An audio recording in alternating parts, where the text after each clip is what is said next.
Thank you, Mr. Chairman. Let me just sum up where I understand that we are based on what's been a fairly extraordinary hearing. Here's what I've learned so far. Number one, the President of the United States lied to the American people about the advice that you gave to him about the military judgment that you provided for him.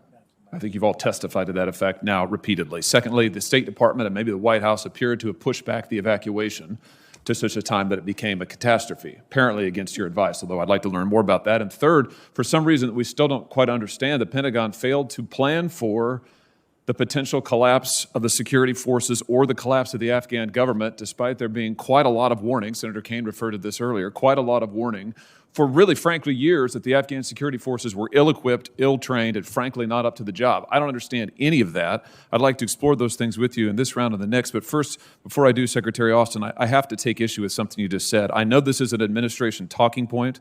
I've heard it out of the mouth of the press secretary and others. We are not leaving Americans behind. That was your quote of just a minute ago. With all due respect, sir, you have left, past tense, Americans behind.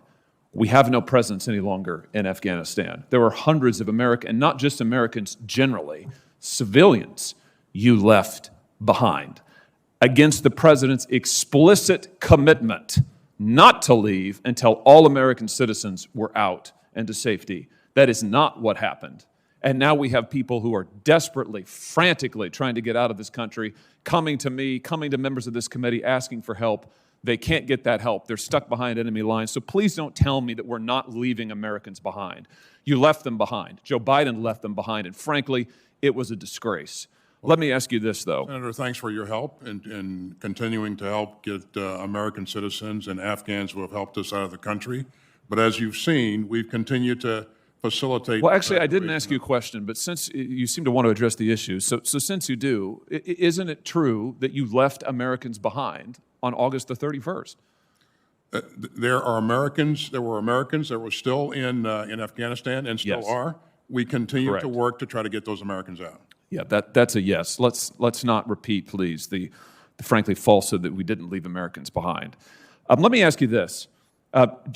Secretary Austin, you've alluded to several times the fact that the military was ready. You say this in your prepared remarks. By late April, you say military planners had crafted a number of evacuation scenarios. You refer later in your remarks to the fact that you were waiting for the State Department to make a decision about evacuations. NBC News is reporting this morning that the military wanted to begin evacuations earlier, but the State Department and the White House intervened, and by May the 8th said, no, we're delaying the evacuations of our civilians. Can you just help us get to the truth here? Was it your judgment and opinion that the evacuations of civilians should have begun before the middle of August?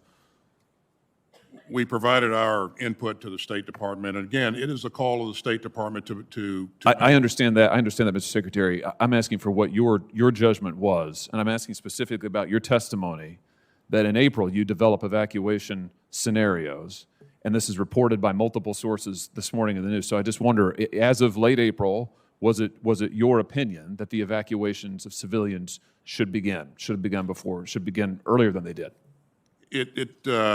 We provided input to try to get out as many Afghans who have helped us along the way as early as possible.